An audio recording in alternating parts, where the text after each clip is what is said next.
வணக்கங்க.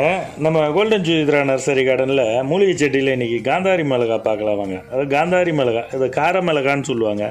தமிழில் பார்த்திங்கன்னா இதை சீனி மிளகாய்னு சொல்லுவாங்க. மலையாளத்தில் தாங்க இதை காந்தாரி மிளகான்னு சொல்லுவாங்க. இது பார்த்திங்கன்னா பச்சை, நீலம், ஊதா கலர்களில் இருக்கும்.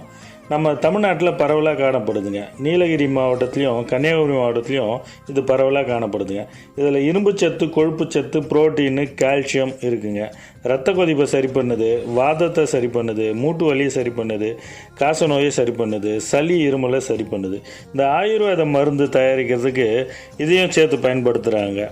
இது பார்த்திங்கனாக்கா நம்ம தமிழ்நாடு மிளகான்னு ஒன்று இருக்குங்க, காந்தாரி மிளகாலே. அது பார்த்திங்கனாக்கா பிஞ்சு விடும்போது பச்சையாக இருக்கும், அதுக்கப்புறம் பார்த்திங்கன்னா சிகப்பாக மாறிடும். அதை பற்றி நாம் விரிவான வீடியோவில் பார்க்கலாம். மேலும் இந்த செடிகள் நம்ம நர்சரியில் குறைஞ்ச விலையிலே கிடைக்கும். வாடிக்கையாளர்கள் வாங்கி பயன்பெறுமாறு அன்போடு கேட்டுக்கொள்கிறேன். நன்றி, வணக்கம்.